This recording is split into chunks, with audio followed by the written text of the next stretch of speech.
Yeah. I remember being 4 years old and watching Boswell Circus, and I remember telling my dad, "Oh, one day I'm going to own my own circus."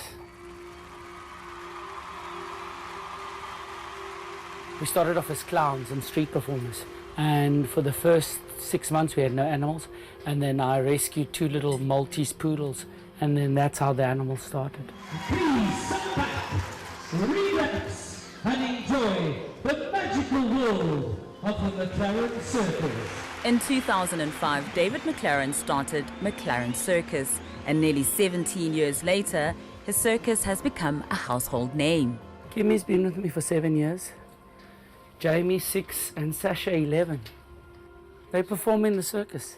Kimmy's the real star of the show. She does just about everything. Since David started McLaren's, the world has changed, and not everybody endorses the use of animals in circuses. We visited McLaren Circus while they were in Haftenbos near Mossel Bay to try and find out firsthand how these animals are treated.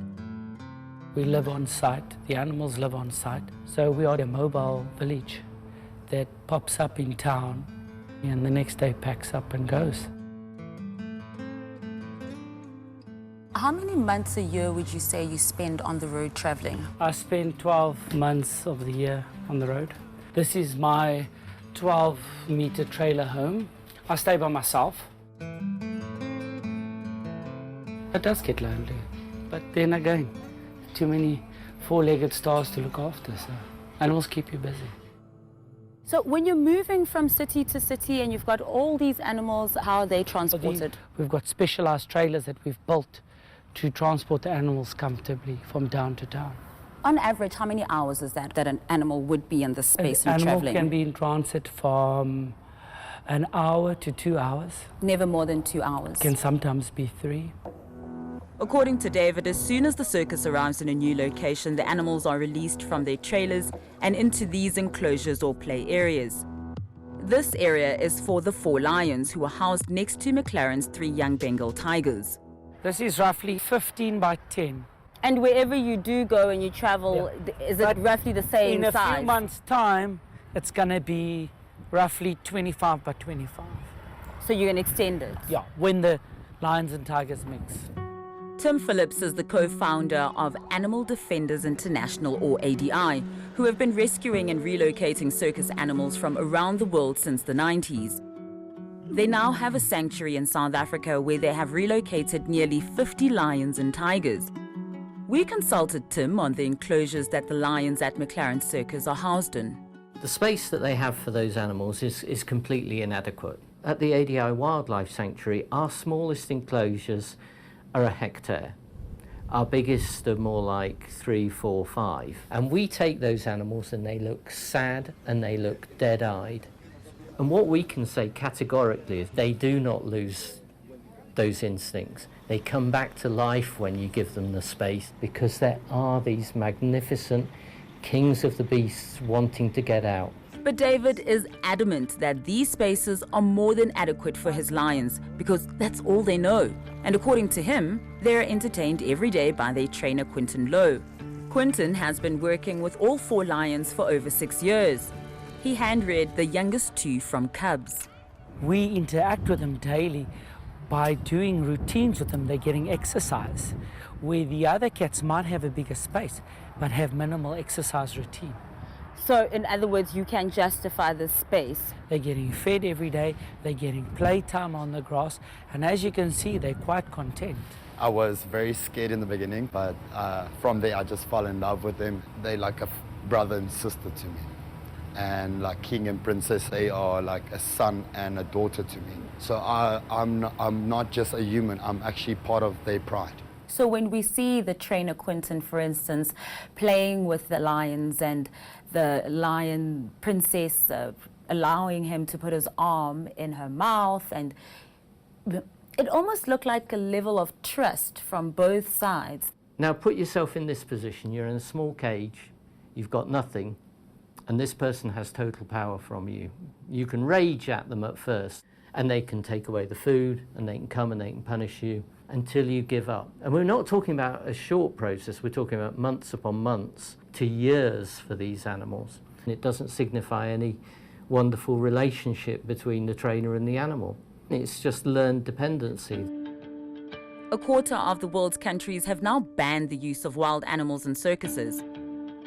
In South Africa, though, there are no laws prohibiting the use of animals as long as David McLaren has his performing animals license renewed every year, as well as an import and export license from every province they travel through. Legally, he's doing nothing wrong. Lots of things are legal. Apartheid was legal. Was it ethical? No. Smaragde Lou of Ban Animal Trading has been very vocal against McLaren Circus's use of animals in their show. Her organization can be seen protesting the circus in almost every town they tour.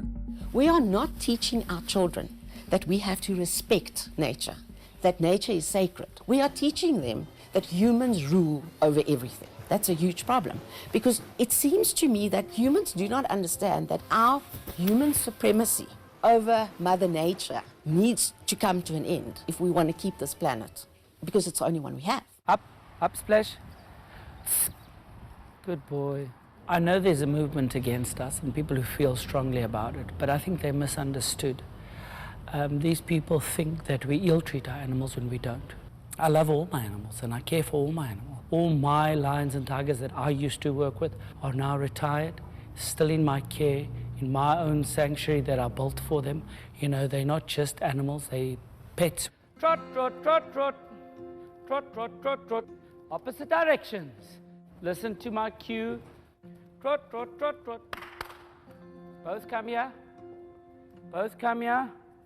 Reward. Reward. With only a day left before opening night, David allowed us to sit in on a training session. Let's go, let's go, let's go. He wanted to make sure that we understood that none of the animals in McLaren Circus are trained using any form of violence. All right, my big boy, come here. Good boy. Well done. We train them with positive reinforcement. By positive reinforcement, what do you mean? We reward the animal for good behavior or behavior we find acceptable. And we do it on repetition.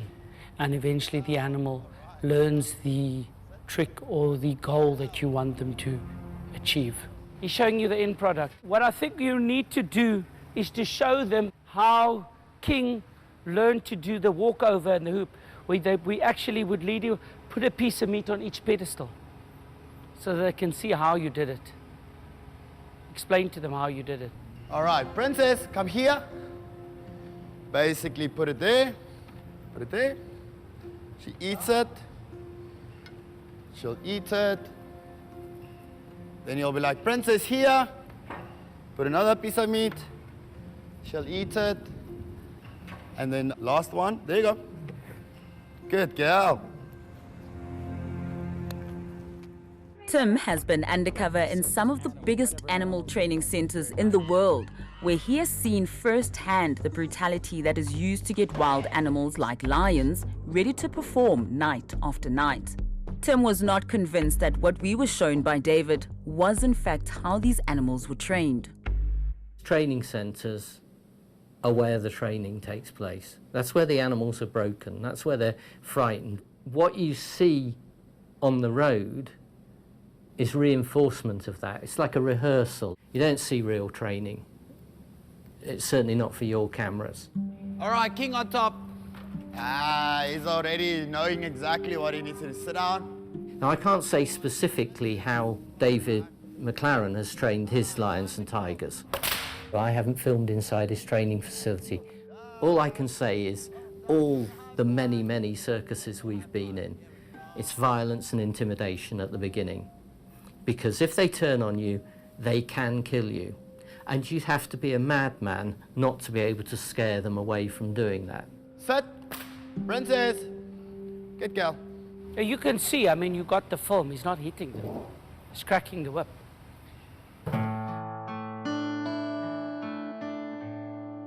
I love the arts of circus, but I guess the passion is the animals.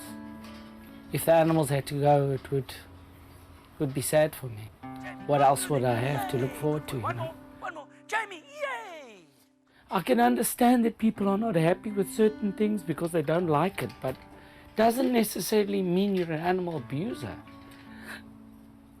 I'm I mean, why would I wake up and spend my entire adult life abusing animals? Doesn't make sense. Yay! Ta-da!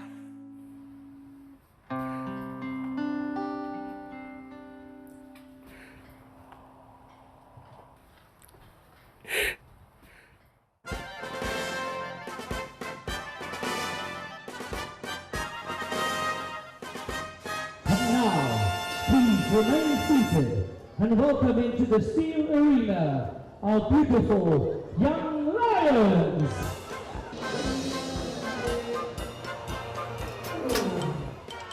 One of the most powerful animals in the world. Well, this is an apex predator who would fear nothing in the wild.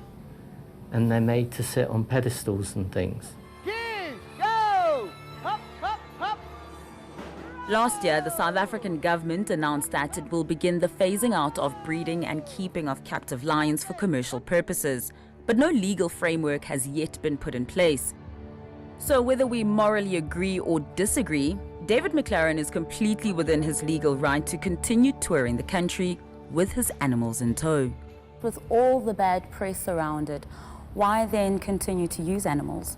Because we're a traditional circus, and traditional circuses have always been associated with animals. And we take great care of our animals. We don't feel that we're doing anything wrong with animals.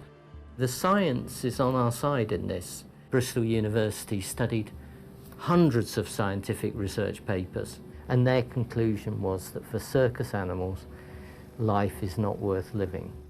Travel causes stress, confinement causes stress, not being able to do their full repertoire of natural behaviours causes suffering and stress. Whether the circus owners either willfully ignore it or just don't understand it, I can't say.